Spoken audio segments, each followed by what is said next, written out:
दोस्तों labour card के registration एक बार फिर से स्टार्ट हो चुके हैं। आज हम देखेंगे कैसे हमें ऑनलाइन तरीके से अप्लाई करना है। लेबर कार्ड पर सरकार की तरफ से 13 से ज्यादा योजनाएं चलाई जाती हैं जिनका आप फायदा ले सकते हो और ये जो कार्ड है आप खुद से अपने मोबाइल फोन से बना सकते हो। इसके लिए सबसे पहले तो अपना जो ब्राउजर है वो ओपन करना है और यहाँ पर हमें सर्च करना है UPBOCW। तो हमारे सामने गवर्नमेंट की जो ऑफिशियल वेबसाइट है आ जाएगी। वैसे इस पोर्टल का जो लिंक है हमने वीडियो के डिस्क्रिप्शन में और पिन कमेंट के अंदर भी दे रखा है, जहाँ से भी आप डायरेक्टली इस पोर्टल पर आ सकते हो। अब सबसे पहले तो बता दूं कि श्रमिक कार्ड बनाना हो या फिर श्रमिक कार्ड पर सरकार की तरफ से जो भी योजनाएं चलाई जाती हैं उनका बेनिफिट लेने के लिए कहीं पर भी कोई पैसे आपको देने की जरूरत नहीं। अब यहाँ पर हम एक नया श्रमिक का पंजीकरण करना चाहते हैं तो अभी आप देखोगे कि न्यू करके यहाँ पर हाईलाइट हो रहा है श्रमिक पंजीकरण का नया लिंक। तो हमें यहाँ पर इसी ऑप्शन पे क्लिक करना है। अब यहाँ पर सबसे पहले तो मंडल सेलेक्ट करने के लिए बोला जाएगा। तो मंडल बेसिकली आपका जो भी एरिया लगता है यहाँ पर आपको सिलेक्शन करना है और इसके बाद में अपना जो जनपद है यहाँ पर सिलेक्ट करना है। इसके बाद में यहाँ पर श्रमिक का जो आधार नंबर है वो भी मांगा जाएगा और सर्च के ऑप्शन पे क्लिक करना है। तो अब हमारे सामने आप देखोगे कि अगला ऑप्शन आया है जहाँ पर एक OTP दर्ज करने के लिए कहा गया है। तो OTP हमें भेजना होगा अपने फोन पर, जिसके लिए हम करेंगे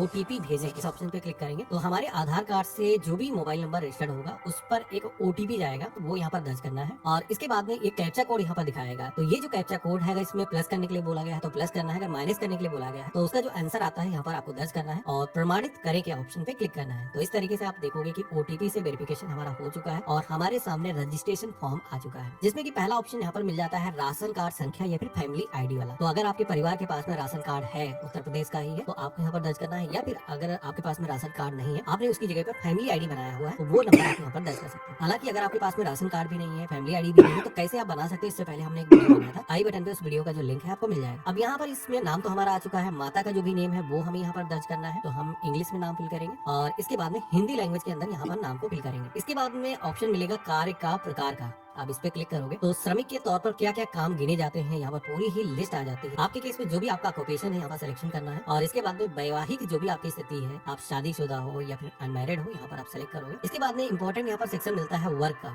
जहाँ पर आप सभी लोग किस वर्ग से आते हो, बेसिकली सोशल कैटेगरी आपकी क्या है।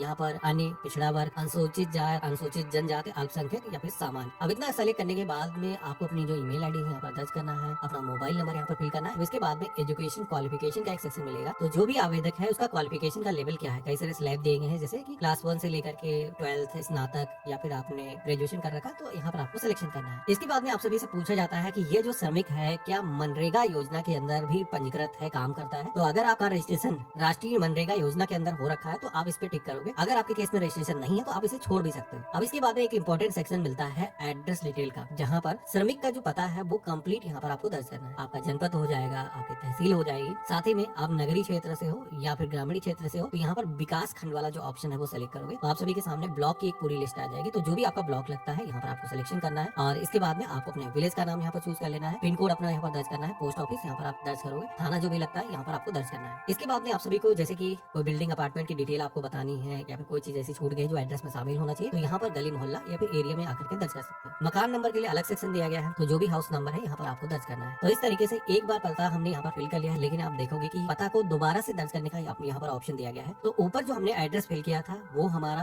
करंट एड्रेस था। अगर आपके केस में परमानेंट एड्रेस भी एप्लीकेबल है, पहले आप कहीं दूसरी जगह रहते थे, अभी आप काम के सिलसिले में किसी दूसरी जगह पे शिफ्ट हो गए हो और आपके केस में एप्लीकेबल है तो आपको यहाँ पर बताना है। मोस्टली लोगों के केस में क्या होगा कि सेम ही एड्रेस पर रह रहे होगे, तो इसमें क्या है कि दोबारा से कोई पता हमें दर्ज करने की जरूरत नहीं, हम केवल इस ऑप्शन पे टिक कर देंगे तो हमारा जो पता है वो वही दोबारा से यहाँ पर कॉपी हो जाएगा, हमारा जो समय है वो बच जाएगा। अब इसके बाद में आप सभी को इस पेज में नीचे की तरफ आना है, यहाँ पर आपको सेक्शन मिलेगा नॉमिनी फैमिली डिटेल का, जहाँ पर सबसे पहले तो आप सभी से पूछा जाता है क्या आप विदेश में भी काम करने के इच्छुक हैं। तो अगर आप इंडिया के बाहर जाकर के काम करने के इच्छुक हैं तो आप यहाँ पर बता सकते हो। इनकेस कोई अपॉर्चुनिटी बनती है तो गवर्नमेंट डेटा आपका शेयर कर सकती है। तो अगर आप जाना चाहते हो तो हाँ करोगे, नहीं तो नहीं के ऑप्शन पे क्लिक करना है और इसके बाद में नॉमिनी विवरण के सेक्शन में आना है। यहाँ पर जो भी नॉमिनी रहेगा अगर वो पहले से श्रमिक पोर्टल पर यहाँ पर पंजीकृत है तो आपको यहाँ पर टिक करके बताना है। मेरे केस में जैसे की जो नॉमिनी है आपकी वाइफ हो सकती है या फिर आपके पति हो सकते हैं, तो यहाँ पर आपको बताना है। बेसिकली मेरे केस में रजिस्टर्ड नहीं है तो हम यहाँ पर क्या करेंगे, नाम उनका दर्ज करेंगे। सबसे पहले तो इंग्लिश में, यहाँ पर उसके बाद में हिंदी लैंग्वेज में। तो हिंदी टाइप करने में अगर आपको कोई डिफिकल्टी हो तो गूगल हिंदी इनपुट टूल आप अपने कंप्यूटर या फिर मोबाइल में डाउनलोड कर सकते हो, जिसके जरिए आप हिंदी में यहाँ पर टाइप कर सकते हो। तो यहाँ पर जो भी नॉमिनी जिनका भी नाम आपने फिल किया है उनसे आपका रिश्ता क्या है,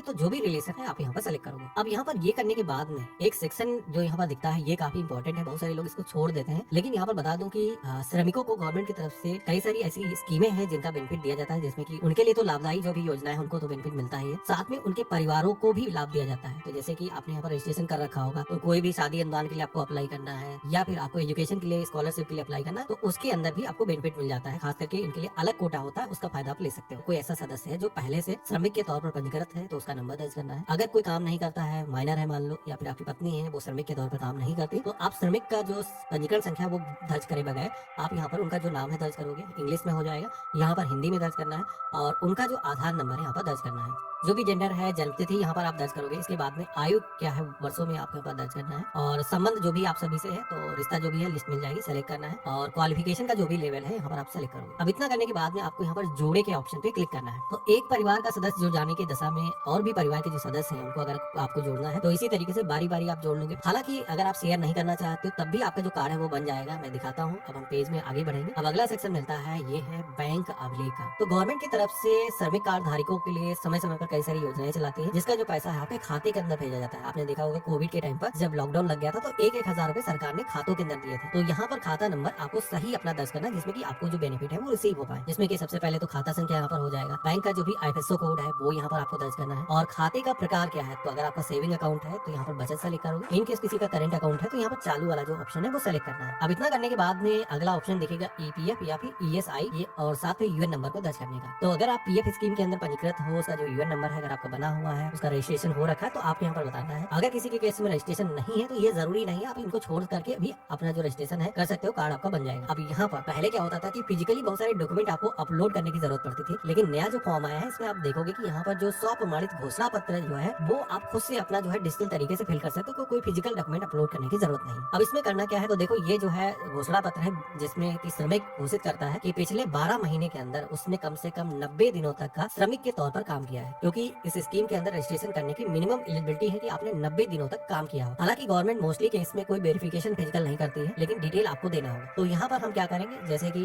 सबसे पहले तो नियोजक का यहाँ पर ऑप्शन आ रहा है। तो नियोजक बेसिकली क्या होता है, तो जो भी भवन स्वामी है या फिर ठेकेदार है या फिर आप नरेगा के अंदर रजिस्टर्ड हो, तो जो भी ग्राम प्रधान है जिसके अंडर में आप काम कर रहे थे उसकी जो डिटेल है यहाँ पर आपको दर्ज करनी है। तो बेसिकली पहला सेक्शन मिलता है जहाँ पर नंबर दर्ज करना है। तो मान लेते हैं कोई ऐसा व्यक्ति है जो पहले किसी दूसरे ठेकेदार के साथ में काम कर रहा था या फिर किसी दूसरे भवन स्वामी के यहाँ काम कर रहा था, उसके बाद उसने स्विच किया है, तो 2-3 हो सकते हैं 90 दिन का जो काम ड्यूरेशन है पूरा करने में, तो आप यहाँ पर दर्ज करोगे। तो हमने जैसे कि एक ही दर्ज किया है, तो इसके बाद में सेलेक्ट करने का ऑप्शन आएगा कि कौन सा काम आपने किया है। तो यहाँ पर आप अपना जो ऑक्यूपेशन है सेलेक्ट करोगे कि ये जो काम है पास्ट के अंदर हमने कर रखा है। इसके बाद में आप सभी से पूछा जाएगा कि कितने दिनों तक का काम किया है। तो जैसे कि मान लेते हैं कि आपके केस में ऐसा भी हो सकता है आपने 1 महीने का ही काम किया, किसी जगह पर 2 महीने काम किया, तो आप यहाँ पर उतने नंबर दर्ज करोगे। तो हम यहाँ पर दिनों की संख्या दर्ज करेंगे, तो 90 दिन हमने टोटल यहाँ पर फिल कर दिया कि ठेकेदार है इनके साथ में हमने काम किया है। अब इसके बाद में यहाँ पर पूछा जाएगा कार्य के स्थान के बारे में। तो जिस भी स्थान पे आपने काम किया है उस स्थान के बारे में बताना है। भवन स्वामी या फिर ठेकेदार या ग्राम प्रधान जिसके साथ में आपने काम किया उनका जो नाम है, उनका जो पता है, साथ ही में उनका मोबाइल नंबर यहाँ पर दर्ज करना है। एक ही लाइन के अंदर पूरा मैटर रहेगा। तो बेसिकली गवर्नमेंट अगर चाहेगी कभी भी तो फोन करके बात करना चाहेगी कि हाँ इन्होंने श्रमिक के तौर पर काम किया है, तो वो बेसिकली में वेरिफिकेशन अगर करना होगा तो कर सकते हैं। तो इसलिए एक ही लाइन के अंदर आपको फिल करना है और इसके बाद में हमें सबमिट के ऑप्शन पे क्लिक करना है। हमारा जो डेटा है वो सफलतापूर्वक सेव हो चुका है। इसके बाद में अगला जो इंटरफेस आएगा कुछ ऐसा आएगा जहां पर आप सभी को ये जो रजिस्ट्रेशन करने के लिए इसकी जो फीस है आपको पेमेंट करना है। अब सरकार की तरफ से श्रमिक के तौर पर रजिस्ट्रेशन करने के लिए 20 रुपए फीस यहाँ पर डिसाइड करी गई, जिसमें की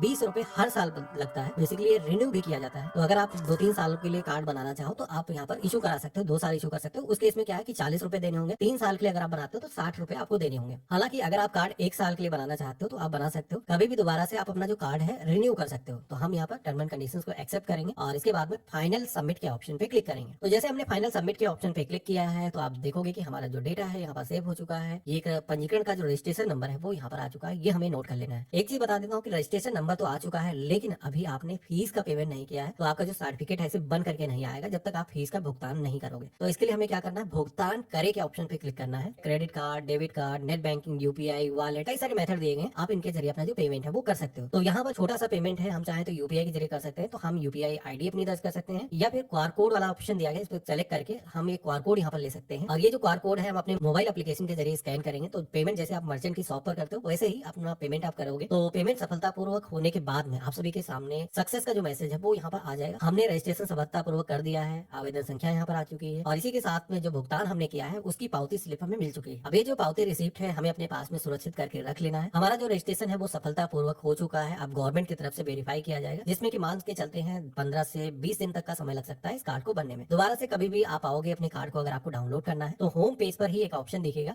श्रमिक सर्टिफिकेट का, हमें इस ऑप्शन पे क्लिक करना है। यहाँ पर पंजीकरण संख्या आपको दर्ज करनी है। कैप्चा कोड दिखेगा, ये जो कैप्चा कोड है सेम आपको यहाँ पर दर्ज करना है। सर्च के ऑप्शन पे क्लिक करेंगे तो अभी आप देखोगे कि एक ओटीपी गया है। ये जो ओटीपी है, जो भी नंबर आपने रजिस्ट्रेशन करते समय दर्ज किया होगा उसी पर आएगा। तो हम यहाँ पर दर्ज करेंगे और इसके बाद में प्रमाणित करे के ऑप्शन पे क्लिक करेंगे। तो इस तरीके से आप देखोगे कि हमारे सामने श्रमिक कार्ड जनरेट होकर के आ चुका है। यहाँ पर ये जो कार्ड है यही है श्रमिक कार्ड। इसे आप अपने पास में सुरक्षित